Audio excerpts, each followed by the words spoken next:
Hello students, welcome to channel E online study time. बच्चों, जो आज का हमारा टॉपिक है वो है इन्फ्लेशन, और ये बहुत बहुत ज़्यादा इंपॉर्टेंट टॉपिक है। ये हमारे बीकॉम ऑनर्स थर्ड ईयर के एसओएल के बच्चों के लिए और हमारा जो 7th सेमेस्टर के बच्चे हैं रेगुलर कॉलेज के, उनके लिए भी। अच्छा, इसमें जो हमारे क्या है बेसिकली जो मैं कराने वाला हूँ आज आपको, इसका थर्ड यूनिट है। ये हमारा, मैं आपको दिखा देता हूँ, ये हमारा थर्ड यूनिट है। ये रहा इन्फ्लेशन एंड एम्प्लॉयमेंट। आज हम टॉपिक कवर करेंगे, वो करेंगे मीनिंग, कॉजेस, फिशर इक्वेशन और इसका फिशर इक्वेशन का सोशल कॉस्ट, और जो जो इंपॉर्टेंट है according to exam point of view, वो हम सारे पॉइंट कवर कर लेंगे। हम स्टार्ट करते हैं आज के टॉपिक बिना ज्यादा बात करें। ठीक है, लेट्स स्टार्ट। देखिए, इन्फ्लेशन होता क्या है। Inflation is a situation of persistent and appreciable rise in prices.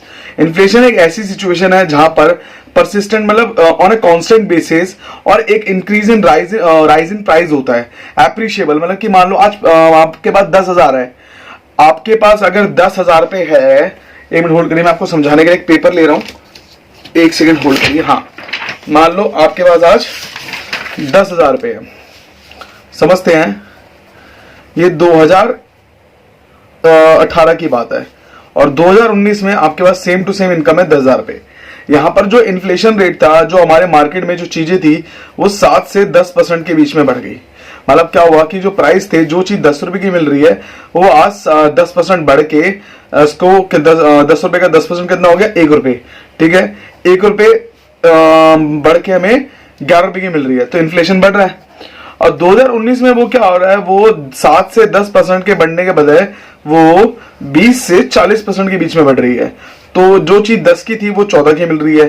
तो इससे क्या हो रहा है, जब इन्फ्लेशन बढ़ता है हमारी ऑटोमेटिकली क्या होती है, इनकम क्या हो जाती है, कम हो जाती है। इस बात का ध्यान रखना, ठीक है ना। ये समझाने की कोशिश कर रहा था। Inflation is a situation of persistent and appreciable rise in prices leading to a fall in purchasing power of money. मैंने भी समझाया, fall in purchasing power of money हो जाती है। Deflation is just the opposite. Deflation इसका उल्टा होता है of inflation. Deflation is a situation of decrease in the overall level of prices. ये ओवरऑल लेवल ऑफ प्राइसेस का क्या होता है, ये डिक्रीज कर देता है। अब disinflation is a situation of reduction, ठीक है ना, ये रिडक्शन है, ये स्पेलिंग गलत हो, यहां पर रिडक्शन है ये, ठीक है ना, in the rate of which price are rising. Disinflation एक ऐसी सिचुएशन है जहां पर रेट में रेट कम हो जाते हैं, प्राइस बढ़ जाते हैं। Reduction in the rate at which prices are rising, मतलब डिसइन्फ्लेशन एक ऐसी सिचुएशन है जहां पर रिडक्शन इन रेट कर देते हैं, ठीक है ना। रिडक्शन इन रेट का मतलब क्या होता है कि चीजों के दाम कर देना और प्राइस आर राइजिंग। लगता है कि दाम कर दे रहे, प्राइस और राइज कर दे। जैसे मान लो मैगी मसाला, मैं समझाता हूं, एक एग्जांपल ले लेते हैं मैगी मसाले का। अब 4 रुपए का ये पैकेट है, ठीक है ना। इन्होंने क्या करा, 5 रुपए का पैकेट कर दिया। पहले 2 रुपए का आया था, 2 से 5 रुपए का हो गया, ठीक है ना। इन्होंने जब 2 रुपए का था तो पैकेट का साइज भी बड़ा था स्टार्टिंग में। अब क्या हुआ, अब 4 रुपए का हो गया, 5 का हो गया। इन्होंने 5 रुपए का तो कर दिया, पर साइज सेम टू सेम रहने दिया, प्राइस बढ़ गए। पर आज के टाइम पे जो 5 रुपए का पहले आता था, आज भी 5 का मिल रहा है। पहले जो साइज, पैकेट का साइज बड़ा होता था, अब पैकेट का साइज छोटा कर दिया, क्वांटिटी कम कर दी। प्राइस सेम है या प्राइस बढ़ रहे पर क्वांटिटी उतनी ही रहती है, उसको बोलते हैं disinflation. A sustained inflation occur when overall price level continues to rise. जब ओवरऑल प्राइस क्या होता है, जब वो बढ़ता है over some fairly long period of time, तो कॉन्स्टेंटली कुछ टाइम तक प्राइस बढ़ रहा है, ठीक है ना, और कुछ पीरियड ऑफ टाइम तक, उसको बोलेंगे सस्टेन्ड इन्फ्लेशन, ठीक है ना बच्चों, उसको बोलेंगे सस्टेन्ड इन्फ्लेशन। अगला जो पॉइंट हमारा, causes of rising and falling inflation. क्या कारण है इन्फ्लेशन बढ़ने के और घटने के। इन्फ्लेशन बढ़ने के 2 कारण है और घटने के, साइक्लिक अनएम्प्लॉयमेंट और सप्लाई शॉक। ये होते क्या है, ये हम पढ़ते हैं। देखिए, the division of unemployment from it natural ratio. Unemployment में जो चेंजेस होते हैं, चेंजेस मतलब चेंज एक जगह से दूसरी जगह, मतलब division of unemployment from it natural ratio leads to rising और फॉलिंग इन्फ्लेशन। अगर जो अननेसेसरी अनएम्प्लॉयमेंट में चेंजेस आते हैं, उसकी वजह से क्या होता है, हमारा नेचुरल रेशियो जो होता है, नेचुरल रेट ऑफ अनएम्प्लॉयमेंट होता है, वो कभी बढ़ता है और कभी घटता है, जिसकी वजह से क्या होता है, हमारा इन्फ्लेशन बढ़ रहा है और घट रहा है, ठीक है ना। Supply shock is a disturbance in an economy. Supply shock क्या होता है, डिस्टर्बेंस इन एन इकोनॉमी होता है। whose first impact is to shift the aggregate supply curve, जिसका फर्स्ट इंपैक्ट होता है एग्रीगेट सप्लाई को शिफ्ट करो। What is supply shock. Supply shock होता क्या है, हम उसको हम पढ़ते हैं सप्लाई शॉक का मतलब क्या होता है कि कोई भी चीज की सप्लाई कितने टाइम तक रहती है, उसकी सप्लाई कांस्टेंट बेसिस में रहेगी नहीं रहेगी, सप्लाई के बारे में बताने को हम सप्लाई शॉक बोलते हैं। जैसे मैं आपको एक बात बताता हूं, सप्लाई शॉक के अगर मैं बिल्कुल प्रॉपर डेफिनेशन देना चाहूं तो आपको पता होगा, अपने सेकेंड ईयर में पढ़ा होगा सप्लाई शॉक के बारे में, ये होता क्या है। तो आप अपनी कॉपी में लिखिए, सप्लाई शॉक के बारे में मैं बता रहा हूं, लिखिए बच्चों। Supply shock can be defined as, देखिए, is an event that suddenly increase or decrease the supply or commodity or services of commodity and service in general. Supply shock क्या होता है? एक ऐसा इवेंट होता है जहां पर हम किसी भी चीज के प्राइस को बढ़ाते हैं और घटाते हैं, और सप्लाई कमोडिटी की सर्विसेज भी बढ़ती है और घटती है। This sudden change in the equilibrium price of good और सर्विसेज और the economy general price level is called supply shock. इसी चेंजेस के प्राइस को हम बोलते हैं सप्लाई शॉक। समझ आ गया बच्चों? ठीक है। अब what is Fisher equation? Fisher equation क्या है? देखो, R raise to the power E I minus pi के और raise to the power E. What is R E? Expected real rate of interest. जितना हमने एक्सपेक्ट किया, मैंने एक्सपेक्ट किया कि 10% रियल इन्फ्लेशन रेट होगा। आई नॉमिनल रेट ऑफ इंटरेस्ट, कि कितना मेरा नॉमिनल रेट ऑफ इंटरेस्ट है, जितना है करंटली वो बताइए। पाई ई एक्सपेक्टेड रेट ऑफ इन्फ्लेशन। अब बताओ कि हमने एक्सपेक्ट इन्फ्लेशन क्या किया था? हमने किया था 10 से 15% के बीच में, ठीक है ना। तो इसको बोलते हैं फिशर इक्वेशन, ठीक है ना। R raise to the power E I minus pi, मतलब expected real rate of interest, nominal rate of interest और एक्सपेक्टेड रेट ऑफ इन्फ्लेशन, ठीक है। Equation I is known as Fisher equation. Equation I को इन equation first वाली, equation जो first है ये हमारी फिशर इक्वेशन है, ये वाली इक्वेशन अब वाली, ठीक है। Which state expected real rate of interest is the nominal interest rate. जो हमारा expected real rate of interest है, ठीक है ना, वो हमारा इज द नॉमिनल, हमारा क्या है, is the nominal rate interest less than the expected inflation rate. मतलब हम ये लिख सकते हैं, expected real rate of interest is the difference between the nominal rate of interest and the expected rate of inflation. इन दोनों के बारे में डिफरेंस है, ठीक है। या तो ये ज्यादा होगा या तो ये ज्यादा होगा। अगर ये ज्यादा होगा तो हमारी इकोनॉमी में expected real rate of interest minus में होगा, अगर ये ज्यादा होगा तो हमारा expected real rate of interest हमारा पॉजिटिव में होगा, ठीक है बच्चों। आगे चलते हैं। Equation first can be written as I R E plus pi raise to the power E. हम ऐसे भी लिख सकते हैं। हम क्या करेंगे, इसको उठा के इधर ले जाएंगे, आई के इक्वल आ जाएगा, ठीक है। In the short run when adjustment process take place, short run में जब एडजस्टमेंट प्रोसेस टेक प्लेस होता है, इक्वेशन 2 इंप्लाइज दैट, ये इक्वेशन 2 है, वो क्या इंप्लाइज करता है, implies that change in the real interest rate plus change in the expected inflation। जितना हमारे रियल इंटरेस्ट रेट में चेंज होता है और change in the expected inflation rate are shown in the changes in nominal rate, और यही changes होते हैं हमारे नॉमिनल रेट में, ठीक है। जैसे social cost of inflation. What is social cost of inflation? तो हम पढ़ते हैं, perfectly anticipated inflation is inflation that people expect, ठीक है ना। सोशल कॉस्ट ऑफ इन्फ्लेशन क्या होता है? Perfectly anticipated inflation is inflation that people expect. जितना पीपल एक्सपेक्ट करते हैं उतना ही होता है भाई। आज जैसे मैंने बोलिया यार, तेरे को पता है आईफोन के जो प्राइस के रेट ना 20,000 से बढ़ने वाला है, और उतना ही होता है, उसको हम बोलते हैं social cost of inflation. For example, every month the price level rises by 2%, it is called perfectly anticipated inflation. It imposes certain cost, ये कुछ सर्टेन कॉस्ट इंपोज करती है। वो है क्या? पहला है शू लेदर कॉस्ट। मैं इसका मतलब समझा देता हूं। जैसे मान लो कि मैं बैंक में पैसे जमा कराने गया, मैं एक बार गया, 2 बार गया, 3 बार गया, चेक डिपॉजिट करने गया, तो उसमें जो मेरे जूते की कॉस्ट है उसको बोलते हैं शू लेदर कॉस्ट। भाई जूते भी तो घिस रहे हैं, जूते पैसे भी तो जा रहे हैं, मतलब इसमें जूते घिसने की कॉस्ट नहीं, टाइम जा रहा है हमारा, उस टाइम में हम कोई और काम नहीं कर पा रहे हैं, उस पर्टिकुलर टाइम में हम अर्निंग नहीं कर पा रहे, जब मैं बैंक जा रहा हूं तो उसको बोलेंगे शू लेदर कॉस्ट। हम पढ़ते हैं, the cost to the individual of holding money is the interest forgone by not. मतलब द कॉस्ट जो होती है इंडिविजुअल होल्डिंग मनी, एक तो मैं पैसे भी जमा कराने जा रहा हूं और मुझे कुछ पैसा भी नहीं मिल रहा है। The cost to the individual of holding money is the interest forgone by not holding an interest bearing asset. Holding करें इंटरेस्ट बियरिंग एसेट में, व्हेन इन्फ्लेशन रेट राइजेस, जब इन्फ्लेशन रेट बढ़ता है, नॉमिनल इंटरेस्ट रेट राइजेस, ठीक है, वो भी बढ़ता है, and the interest lost by holding money rises. जो हमने इंटरेस्ट खो दिया उसका जो होल्डिंग मनी है उसका भी राइज होता रहता है, तो इंटरेस्ट लॉस भी बढ़ता रहता है, ठीक है ना। Thus the cost of holding money rises, जो कॉस्ट हमने होल्ड कर रखा है उसका मनी राइज होता है। In other words demand for money balances fall, जो डिमांड होती है मनी की फॉल हो जाती है। People must make more frequent trips to the bank, people बार बार बैंक में जाते हैं, ज्यादा ट्रिप करने आते हैं। टू विदड्रॉ स्मॉलर चेक, छोटे छोटे चेक विदड्रॉ करने के लिए। It involves to leather cost of inflation, जैसे क्या होता है अगर वो जितनी बार जाते हैं हर चीज की महंगाई बढ़ जाती है। जैसे मान लो जब मैं पहली बार यहां से बैंक गया, मैं अपने घर से बैंक गया, मैं पहली बार जमा कराने गया, मान लो 10,000 रुपए, मेरा खर्चा हो गया 100 रुपए ऑटो का, तब इन्फ्लेशन रेट नॉर्मल था। अब मैं दूसरी बार गया तब मैंने 100 रुपए खर्च हो गए, मैंने 10,000 जमा कराए। जब मैं तीसरी बार बैंक गया, ऑटो के किराए 200 रुपए से बढ़ गए और 10,000 रुपए में जमा कराने गया। तो अब बताओ, अब मैं तीसरी बार जब इन्फ्लेशन बढ़ गया, मैं जब अब मैं यहां पर निकालने जा रहा हूं पैसे, तब तो मेरे हर बार 200 रुपए खर्च हो रहे हैं ना, मतलब पहले 100 रुपए खर्च हो रहे थे, अब 200 रुपए खर्च हो रहे हैं। इसको हम शू लेदर कॉस्ट बोलते हैं कि बैंक में जाने के कॉस्ट जो लगती है, ठीक है ना। तो it involve shoe leather cost of inflation because walking to the bank more ऑफनली causes one shoes to wear out more quickly. तो बार बार बैंक में जाना का मतलब क्या होता है कि हमारे जूते घिसना, मतलब जितनी जल्दी वियर एंड टेयर हमारे जूते के हो रहे हैं, तो उसको हम बोलेंगे शू लेदर कॉस्ट। आगे हम चलते हैं, मेन्यू कॉस्ट क्या है हमारा। मेन्यू कॉस्ट क्या है, with high inflation cost firm are expected to change. जब इन्फ्लेशन रेट हाई होती है तो फर्म अपनी कॉस्ट को चेंज करने की कोशिश करती है, ठीक है ना। देयर अनाउंस प्राइस, जो उन्होंने प्राइस को अनाउंस किया होता है। It require changing cash register, catalogue etcetera, वो सब कुछ चेंज करने आती है। These cost are called menu cost. तभी तो देखा होगा आपने कि जब कंपनीज इन्फ्लेशन आते हैं तो कंपनीज प्राइस को बढ़ाने की कोशिश करती है, ठीक है ना।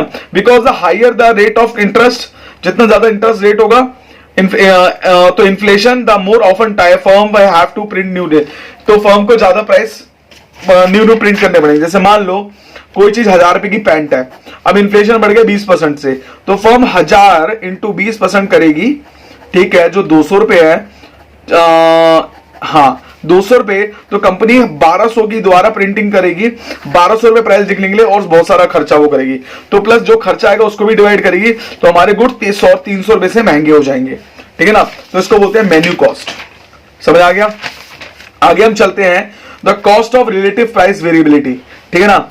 The firm facing menu cost, firm जब मेन्यू कॉस्ट फेस करती है, do not change their price frequently, वो अपने प्राइस को ज्यादातर चेंज नहीं करती है। High rate of inflation implies क्या बोलता है, ग्रेटर वेरिएबिलिटी इन रिलेटिव प्राइस, वो बार बार वेरिएबिलिटी चेंज करता रहता है, ठीक है ना, रिलेटिव प्राइस में। This variability in relative price impulse a cost, इससे क्या करता है, इस वेरिएबिलिटी रिलेटिव प्राइस को बोलते हैं इंपोज द कॉस्ट, उसकी कॉस्ट को इंपोज करता है।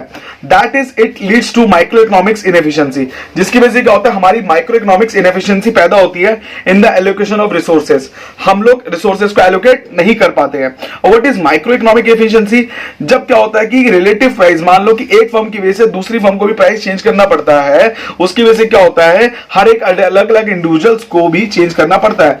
ऑब्वियस सी बात है, अब एक दुकान वाला सस्ते में सामान दे रहा है, एक दुकान वाला महंगे में दे रहा है, तो ऑटोमेटिकली कंज्यूमर कहां जाएंगे, जहां सस्ते में जाएंगे, तो इसीलिए वो फ्रीक्वेंटली चेंज नहीं करती है, वो वेट करती है हर एक चीज का। अगला है tax distortions. Most of the tax provision do not take into account the effect of inflation, काफी सारे टैक्स जो होते हैं वो इन्फ्लेशन में अकाउंट में मेजर नहीं करते हैं। Inflation cash changes individual tax liability, inflation क्या करता है, कैश करता है, इन्फ्लेशन चेंज करता है हमारी इंडिविजुअल की टैक्स लाइबिलिटी को। Since tax code measure nominal income, since जो टैक्स होता है हमारी नॉमिनल इनकम में लगता है, rather than real capital gain, हमारी रियल कैपिटल गेन के हिसाब से वहां उस रियल कैपिटल गेन में नहीं लगता है, ठीक है ना। अगला जो पॉइंट है, inconvenience of making inflation correction, कभी कभार हमें दिक्कत आती है इन्फ्लेशन की करेक्शन को करने के लिए, क्योंकि इन्फ्लेशन जो होता है वो एक प्रॉपर एक एक्सपर्टाइज के अंडर में होता है, ठीक है ना। इसीलिए money is the yardstick, money एक यार्डस्टिक है, एक लकड़ी का ढांचा है, which we can measure economic transaction, जिससे हम इकोनॉमिक की ट्रांजेक्शन को मेजर कर सकते हैं।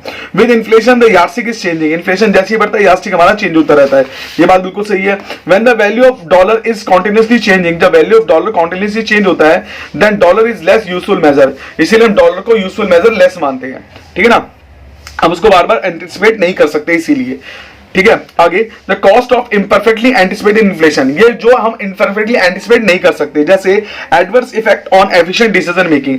हमारे पास कभी कभार क्या होता है, जो हम डिसीजन एफिशिएंट वे में लेते हैं, जहां पर हम रिसोर्सेज को ज्यादा कम खर्च करके हम पैसे जितने मर्जी लगाते हैं, रिसोर्सेज को टाइम पे यूज करते हैं, उसको बोलते हैं adverse effect on efficient decision making. जैसे with inflation some are gainer and other are loser, सही बात है, कुछ को फायदा होता है, कुछ को नुकसान होता है। Unanticipated introduces an extra element of risk, such extra risk eliminates some attractive changes. जो अनएंटिसिपेटेड क्या करता है, इंट्रोड्यूस करता है an extra element of risk को, ये जो रिस्क है ये हमारा एलिमिनेट करता है कुछ अट्रैक्टिव एक्सचेंजेस को, जैसे among both business and consumer, और जिसकी वजह से हमारा बिकॉज ऑफ अनएक्सपेक्टेड, ये अराइज किसकी वजह से होता है, अनएक्सपेक्टेड इन्फ्लेशन की वजह से। अगला हम पॉइंट करते हैं arbitrary wealth redistribution, inflation changes the real value of asset, सही बात है, जो चीज 1 लाख की है वो 2 लाख की हो जाती है। Fixed income in term, fixed income भी चेंज कर देती है, बढ़ के कम हो जाती है। Unexpected inflation leads to arbitrary wealth redistribution of all asset, जिसकी वजह से क्या होता है, हमारे एसेट्स को रीडिस्ट्रीब्यूट करना पड़ता है। फिक्स्ड इन नॉमिनल टर्म, हमारी नॉमिनल टर्म फिक्स कर दी जाती है। Unexpected inflation leads to an arbitrary wealth redistribution of all assets fixed in nominal terms like money, bond, saving account, insurance contract etcetera and pension. ये सारी बातें बता रखी है, ठीक है ना। जो अगला जो हमारा क्वेश्चन है, strategies to reduce inflation, most important question है जो आपके पेपर में 100% आएगा ही आएगा, और इसको तो हर बच्चे को करना ही करना है। तो आप लिखिए मेरे साथ, व्हाट इज ग्रेजुअलिज्म। पहला पॉइंट है स्ट्रेटेजीज टू रिड्यूस इन्फ्लेशन में जो मेरा पहला पॉइंट है, और लिखिए मेरे साथ ग्रेजुअलिज्म। व्हाट इज ग्रेजुअलिज्म लिखिए। In this policy of gradualism, लिखिए मेरे साथ, in this policy of gradualism, मैंने लिखा हुआ यहां पर बच्चों, ये रहा, in the policy of gradualism recommended by the Keynes efforts, ये जो पॉलिसी है ग्रेजुअलिज्म की, ये रिकमेंड किया by the Keynes efforts are made to bring slow and steady return to low inflation. ये कहता है इन्फ्लेशन होता है पर स्लो एंड स्टडी होता है। जैसे मैं समझा दूं, मैं एक डायग्राम बना के दिखा देता हूं। ये डायग्राम बहुत मुश्किल है, ऐसा लगेगा पर है नहीं। देखिए मेरे साथ, बिल्कुल मैं दिखाने की कोशिश पूरी करूंगा। ये देखिए, सबसे पहले क्या करूंगा, एक डायग्राम, एक एक्सेस प्लॉट करूंगा। मैं पहले डीएडी कर्व बनाऊंगा, डायनेमिक एग्रीगेट डिमांड कर्व, जिसको मैं यहां से फुल एम्प्लॉयमेंट लेवल से मार्क कर दूंगा। रेड पेन से बना रहा हूं पहले मैंने क्या करा, इसको SAS, short run aggregate supply curve. ये जहां से इंटरसेक्ट हो रहे हैं, इस पॉइंट को बोलेंगे पाई।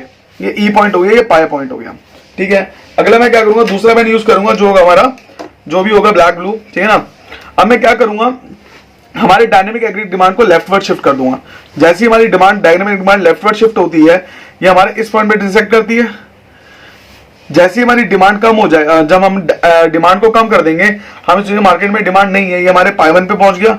हम उसके बाद ये सोचते हैं कि हम हमें इन्फ्लेशन को कैसे बढ़ाए, तो और जब डिमांड कम होगी, हम लोग क्या करेंगे, मार्केट में डिमांड कम होती है, ये हमें देखना। जब इन्फ्लेशन बढ़ता है, इन्फ्लेशन बढ़ने की वजह से क्या हुआ, सप्लाई मार्केट में रहेगी, सप्लाई भी मार्केट में डाउन हो जाएगी ऑटोमेटिकली।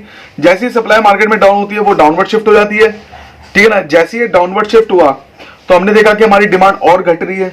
जब हमारी डिमांड और घट रही है, इसका मतलब क्या है, हमारी डिमांड बिल्कुल खत्म होने वाली है। ये देखो मैं डायग्राम बना ही रहा हूं, जिससे आपको परेशानी नहीं, यहां से नहीं, यहां से आएगा। ये हमारी डिमांड जब बिल्कुल खत्म ही होने वाली है, हम क्या करेंगे, हमें ये रहिए इस पॉइंट को, हाँ, हमारी जब डिमांड खत्म ही नहीं हो रही है, हमने क्या करा, डायनेमिक डिमांड को डबल डॉट कर दिया। हमारी डिमांड बिल्कुल खत्म होगी, इस पॉइंट पे हमारा जो पाई होगा वो क्या होगा, इस पॉइंट पे होना चाहिए था। मैं चलो दोबारा बना के दिखाता हूँ, ये कट कर रहा हूँ। ये मेरा ना पेन से बनाई, पेन से बेटा आप सब पेन ले लीजिए। बेटा देखो मैं लाइव क्लासेस दे रहा हूँ, एक तरीके से मान लो मेरे से गलती हो सकती है, मैं कोई भगवान नहीं हूँ। तो अब दोबारा एक बार देख लीजिए, मैंने क्या करा, स्केल से बना के दिखा रहा हूँ आपको मैं। ये मैंने बना लिया ऐसे, ठीक है ना। मैंने सबसे पहले एक मार्क करा वाई स्टार, ये मैंने वाई स्टार मार्क कर लिया, ठीक है। आप एक काम करेंगे, मेरे साथ साथ बनाइए। ये मैंने डायनेमिक एग्रीगेट डिमांड कर्व बना लिया, ठीक है ना। ये मैंने एसएस कर्व बना लिया, ठीक है। ये इस पॉइंट पे इंटरसेक्ट कर दिया, ये पॉइंट मेरा ई हो गया, ये पॉइंट पे इंटरसेक्ट हो गया, मेरा पाई हो गया, ठीक है ना। मेरा एक्सपेक्टेड है कि मेरा इतना रेट ऑफ इन्फ्लेशन मेरा होगा, ये एक्सपेक्टेड है मेरा पहले से, इतना तो जाएगा ही जाएगा, ये गैप है। तो इसके पहले का जो सीन होगा वो हमें दिखाना पड़ेगा। पहले क्या होगा, जैसे ही हमारा डायनेमिक एग्रीगेट डिमांड कर्व हमारा लेफ्टवर्ड शिफ्ट होगा, जैसे ही हमारा लेफ्टवर्ड शिफ्ट होगा, तो हमारा जो इन्फ्लेशन रेट है वो भी कम हो जाएगा, जैसे इन्फ्लेशन रेट हमारा कम हुआ तो हमारी ऑब्वियस सी बात है सप्लाई भी कम होने लग जाएगी। तो सप्लाई और हमारा और डिमांड कम हुई, हमारी और डिमांड कम हुई। जैसे हमारी और डिमांड कम हो गई तो क्या हो गया हमारा, तो हम देखेंगे हमारा सप्लाई बिल्कुल खत्म होने वाला होगा। हमारा सप्लाई बिल्कुल खत्म होगी, हमारा इस इंक्रीमेंट लेवल में होगा, हमारा सप्लाई बिल्कुल खत्म होने वाला होगा, ये मैंने देख लिया। तो इस पॉइंट पे हम लोग इंटरसेक्ट करेंगे, सप्लाई हमारा लेफ्टवर्ड शिफ्ट हो गया, ये हमारा लेफ्टवर्ड शिफ्ट हो गया, ये आप देख सकते हैं, ठीक है ना। ये मैंने जिस तरीके से बनाया है इस पॉइंट पे इंटरसेक्ट कर रहे हैं, तो इस पॉइंट में क्या होगा, हमारा इक्विलिब्रियम इस तरीके से शिफ्ट होगा, ऐसे शिफ्ट होगा, ये पॉइंट यहां तक जाएगा। ये जो जिस प्रोसेस में जा रहा है ना, इसको हम बोलेंगे ग्रेजुअलिज्म, कि ये इसका एक्सपेक्टेड है, इतना इन्फ्लेशन हमारा डाउन होना चाहिए, हमें सेम इतने इन्फ्लेशन पे, हमें इस वाले पे हमें ये एम्प्लॉयमेंट मिलनी चाहिए, बट इतना इन्फ्लेशन रेट बढ़ गया था जिसकी वजह से हमें ये मिल रहा है, ठीक है ना। डायग्राम समझ आया आपको। डायग्राम में देखेंगे, in the policy of gradualism recommended by the Keynes efforts are made to bring slow and steady return to low inflation. जैसे short and aggregate supply curve, ऐसे इसको बोलते हैं short and aggregate supply curve, ये upward sloping होता है। DAD होता है डायनेमिक एग्रीगेट डिमांड कर्व, ये डाउनवर्ड स्लोपिंग होता है, ठीक है। Point E is the initial point of equilibrium where SAS is equal to DAD. It gives the equilibrium rate of inflation as pi. जो हमारा इन्फ्लेशन रेट होगा वो पाई में देता है हमारा, ठीक है ना। पाई में मतलब रेट ऑफ इन्फ्लेशन इस पे दे दिया, इस पॉइंट पे ये देख सकते हैं, इस पॉइंट पे ये बताया गया। Point E1, the objective of policy is to reduce the inflation rate. E1 क्या बोलता है कि हम इन्फ्लेशन रेट को रिड्यूस करना है from pi to pi one, from pi to pi one पे, ठीक है। And to keep output to its potential level, हमें इसके आउटपुट को पोटेंशियल लेवल में मेंटेन रखना है। वाई स्टार पे हमें यहीं पर ही मेजर में वाई स्टार में रखना है, इसीलिए point E1 gives a required lower inflation rate at full employment level of output. इसलिए जो पाई वन है वो बिल्कुल लो रेट में हो गया हमारा, ठीक है, जो हमने अज्यूम कर लिया था, ठीक है ना। आगे चलते हैं, मैं खो गया गलती से, rate level of output. In this process large employment will occur. इस प्रोसेस में क्या होगा, लार्ज एम्प्लॉयमेंट अकर होगी। क्यों, हम लोग कांस्टेंट वर्कर्स को निकालना शुरू कर देंगे। पॉइंट ई डैश, ये जो पॉइंट ई डैश था, ये वाला point E dash. The adjustment process in the policy of gradualism start with small cut in money growth. हम कट करना शुरू करेंगे मनी ग्रोथ में। It reduces dynamic aggregate demand. It is the shown by leftward shift of the DAD curve. Leftward shift कर दिया DAD curve को to DAD1 curve. The new equilibrium occurs at point E dash. Inflation rate fall to pi dash. Inflation rate fall to pi dash and output level falls to y dash. ये decrease हो गया, ठीक है। Point E double dash क्या है, since inflation rate falls to pi dash, ये जैसे decrease हुआ, short and aggregate supply shift downward to SAS dash. Short and aggregate भी डाउनवर्ड शिफ्ट हो गया एसएएस डबल डैश में, ठीक है। A little more reduction in the money, थोड़ा सा और मनी रिडक्शन करा, ग्रोथ शिफ्ट डीएडी टू, जो ग्रोथ जो हमारी थी मनी की वो और कम होगी, डीएडी डैश से डीएडी डैश टुवर्ड लेफ्ट में होगी। The new equilibrium is at point E double dash, इस पे हो गया हमारा न्यू इक्विलिब्रियम पॉइंट, ठीक है ना। The money economy is gradually moving towards desired inflation rate, जो हमने सोचा था उस इन्फ्लेशन रेट पे आ गया है at pi one and full employment level of output at occur, ये हमारा दोबारा उस पे आ गया है। इस तरीके से हम चल सकते हैं, ऐसे करते करते करते करते हमारा प्रोसेस आता है और हमारा इन्फ्लेशन कम होता है। और क्या होता है, हमारा इन्फ्लेशन को कट करने का सबसे बेस्ट और स्मॉल धीरे धीरे का तरीका, इसको ग्रेजुअलिज्म बोलते हैं, ठीक है ना। There is a slow and persistent effort to reduce the inflation rate, ठीक है। It involve small cut in the growth rate of money, small cut होते हैं क्योंकि देखो धीरे धीरे कट रहा है ना, देखो पहले एक आराम से जा रहा है, ये धीरे धीरे जा रहा है। There is no massive recession, कोई रिसेशन नहीं आता इतना ज्यादा। It is in this adjustment process unemployment occur, धीरे धीरे होता है। There is a slow reduction in inflation, हमारी इन्फ्लेशन में स्लो रिडक्शन होती है, ज्यादा रिडक्शन नहीं होती है। अगला जो हम पढ़ेंगे कोल्ड टर्की, बेटा ये वो नहीं है जो आप समझ गए, it is a cold Turkey, हाँ टर्की में हंसना मत, it is a Turkey. In this policy of cold turkey recommended by the classical economist efforts are made to cut the inflation rate at fast. ये भी same एक strategies है जिसमें क्या होता है, इन्फ्लेशन रेट हम फास्ट तरीके से काटते हैं, धीरे धीरे नहीं काटते हैं। अब ये तरीका क्या है, अब देखो यही दे रखा है, पहले हम डायग्राम को बनाते हैं, ये भी सेम डायग्राम है, इसमें उसमें क्या था, धीरे धीरे कटता है, उसमें इसमें फास्ट करता है। मैंने बनाया, मैंने सेम टू सेम पहले ब्लैक पेन वाला देख लो, मैंने ब्लैक पेन वाला बना लिया इस पॉइंट पे, ये पाया था। फिर मैं ब्लू पेन वाला देखूंगा, मैंने डीएडी को लेफ्टवर्ड शिफ्ट किया, मेरा ई से E1 पे आ गया, ठीक है ना, मेरा डैश हो गया ये। ठीक है, जैसे ही मैंने देखा कि मैंने और DAD का मेरा और लेफ्टवर्ड शिफ्ट हुआ, मैंने क्या देखा, मेरा इवन ये सीधा क्या हो गया, यहां पे ना रुक के मैं सीधा नीचे ले आया। मतलब मैं इसमें सप्लाई को डाउनवर्ड लेके आने की कोई मुझे जरूरत नहीं पड़ी। यही रीजन है, इसमें फास्ट ग्रोथ होता है, ये जल्दी अज्यूम कर लेता है और जल्दी कैप्चर कर लेता है हमारे इन्फ्लेशन रेट को कि कितना किस तरीके से हम डिजायर्ड आउटपुट को लेकर आएंगे। ठीक है ना। अब देखिए पॉइंट टी क्या था, इनिशियल लेवल था जहां पर डायनेमिक एग्रीगेट डिमांड कर्व सब कट कर रहा है dynamic short and aggregate supply curve को वाई स्टार पे। ये मेरा पॉइंट ये वाला है। ये पॉइंट इवन क्या शो करता है, ये ऑब्जेक्टिव है पॉलिसी की, जो क्या करता है कि हमारा पॉइंट इवन जो हम शो कर रहे हैं, हम इन्फ्लेशन को रिड्यूस कर रहे हैं, रिड्यूस करती है हमारा पाई 1 पे इन्फ्लेशन आ गया, हमारी क्या होगी इकोनॉमी जो हमारी आउटपुट थी वो शिफ्ट होगी वाई स्टार से वाई 1 पे, हमारी इकोनॉमी आउटपुट शिफ्ट हो गया। अब पॉइंट E1 क्या है हमारा, point E1 the adjustment process in the policy of cold turkey start with the massive cut in the money growth। massive cut होता है, रिसेशन बहुत जल्दी आ जाता है इसमें। to shift the DAD curve leftward to DAD double dash पे ले आए। ठीक है ना। तो क्या हो गया, the economy is in equilibrium at point E1 पे आ गई हमारी economy, the inflation rate fall to pi 1 and the output level fall to y star आ गया था ये। ठीक है ना। And the output level falls to Y star, fall in the output level और recession and inflation rate is more in the cold turkey as compare to gradualist policy. तो वो कोल्ड टर्की में बहुत जल्दी डिक्रीज होता ही होता है। ठीक है ना।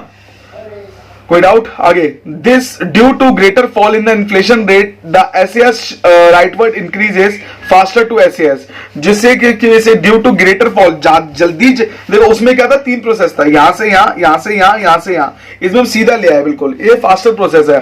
The adjustment process stops when economy return two point E1, यहां पर होने के बाद इकोनॉमी हमारी रुक जाती है with desired reduce inflation rate. जो हमने सोचा था इतना इन्फ्लेशन रेट होगा, ये डिजायर लेवल है, इसको बोलते हैं फुल एम्प्लॉयमेंट रेट। ये कोई डाउट है बच्चों, इसमें क्या था हमारा फुल एम्प्लॉयमेंट रेट था। ठीक है ना। ये जो E1 है ये इसके बारे में बताया गया, ये E' के बारे में बताया गया, E' रहा। तो ये तो बता दिया ना ऑब्जेक्टिव क्या था, ये जो पूरा एडजस्टमेंट है वो इस बीच का एडजस्टमेंट है, और ये जो ऑब्जेक्टिव था वो यहां पर था, उसका अटेन लेवल था ये। ठीक है ना। तो this is the policy of cold Turkey, fast and cut उल्टा हो गया उसका, इट इन्वॉल्व मैसिव कट, उसका उल्टा हो गया totally. There is a massive but shorter recession, massive है बट शॉर्टर रिसेशन में लार्जर एम्प्लॉयमेंट, बहुत एम्प्लॉयमेंट होगी, रैपिड रिडक्शन इन्फ्लेशन, इन्फ्लेशन चुटकियों में हमारे बिल्कुल डाउन हो जाएगा। अगला हम चलते हैं क्रेडिबिलिटी। आप बोलेंगे राइटिंग खराब होगी बेटा, राइटिंग कराओगे हाथ दर्द होने लग गया था इसीलिए। A credible policy is defined as one that the people believe will be kept and will succeed. ये बोला जाता है क्रेडिबल पॉलिसी क्या होती है, डिफाइन होती है as one that the people believe करे और उसको अपने पास सक्सीड करे रखे। For example cold turkey policy is credible policy, सही बात है। कोल्ड टर्की पॉलिसी में क्या होता है, बहुत जल्दी इन्फ्लेशन डाउन होता है और हम लोग बहुत जल्दी खुश हो जाते हैं भाई, क्योंकि इन्फ्लेशन जल्दी गिर रहा है। In this policy when money growth rate is cut, जब मनी ग्रोथ रेट कट होता है, people instantly adjust their expected inflation rate, people अपनी इन्फ्लेशन रेट को एडजस्ट कर लेते हैं। As a result short and aggregate supply curve shift down, जिसकी वजह से डाउन होता है। Economy make more immediate to a new equilibrium, economy को न्यू इक्विलिब्रियम मिलता है। Point showing reduced inflation rate, there is a direct link between credible of a policy and a disinflation rate। सही बात है, disinflation rate से भी मिलता जुलता है, क्योंकि क्या होता है कि एक डायरेक्ट लिंक बन जाता है क्रेडिबल पॉलिसी का। कि क्रेडिबल पॉलिसी क्या होती है, जो हमारी बिलीफ दिखाती है और डिसइन्फ्लेशन को शो करती है कि इन्फ्लेशन हो रहा है पर वो दिख नहीं रहा है। ठीक है ना। There is a more credible implies more disinflation, जितनी ज्यादा क्रेडिबिलिटी होगी उतनी ज्यादा डिसइन्फ्लेशन होगा ही होगा। अगर आपको डिसइन्फ्लेशन नहीं समझ आ रहा है, डिसइन्फ्लेशन का मतलब क्या है, इन्फ्लेशन को खत्म करना बहुत जल्दी तरीके से, उसको डिसइन्फ्लेशन बोलते हैं।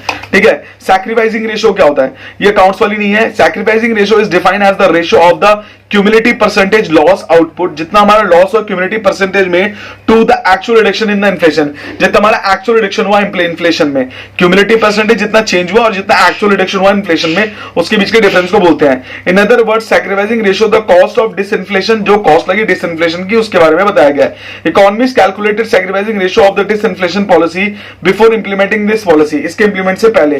Factor that leads to less costly disinflation, कौन कौन से फैक्टर होते हैं जो लेस कॉस्टली डिसइन्फ्लेशन होते हैं, और sacrificing ratio as given by IMF international monetary fund. ठीक है ना। Study paper are announcement of policy in advance, announcement policy करते हैं एडवांस में। ग्रेजुअल फॉल इन इन्फ्लेशन, जल्दी जल्दी इन्फ्लेशन गिरता है। More credibility of the policy, more credibility होती है तो मोर डिसइन्फ्लेशन मोर ज्यादा होता है। Greater relative importance of expected inflation in determining current inflation, हम लोगों को जल्दी बताया जाता है कि जितना हमारा इंपॉर्टेंस होगी एक्सपेक्टेड इन्फ्लेशन की, हमें डिटरमाइन कर जाएगा करंट इन्फ्लेशन के बारे में। Greater responsiveness of prices, greater responsiveness दिया जाता है प्राइसेस का, and wages to demand condition, और वेजेस टू जो हमें डिमांड कंडीशन में हमारी वेजेस होती है जो हमें बताया जाता है। तो बच्चों ये हमारा इन्फ्लेशन का पूरा टॉपिक था। अगला जो हम चैप्टर करेंगे वो सीधे सीधा हम करेंगे कौन सा, अनएम्प्लॉयमेंट के बारे में। उसके बारे में से इंपॉर्टेंट क्वेश्चन करेंगे, पर मैंने इसमें पूरा आपको चैप्टर में पूरा बता दिया। 2-3 पार्ट जो रहते थे वो पेपर में नहीं आते हैं। अगर आपको लगता है कि अभी भी इसमें डाउट है तो आप मुझे क्या करें, कमेंट सेक्शन में कमेंट करके बताएंगे आपको किस किस पॉइंट में डाउट है। तब तक के लिए काम करिए, मेरे इस चैनल को सब्सक्राइब करिए, शेयर करिए और वीडियो को फैला दो जितना फैला सकते हो, जिससे कि वो हर बच्चे तक पहुंच पाए और वो इस वीडियोस को ढंग से देख पाए, जिससे वो अपनी पढ़ाई को भी ढंग से कर सके। तब तक के लिए काम करिए। ई ऑनलाइन स्टडी टाइम से अपनी स्टडीज को ऑनलाइन जारी रखिए।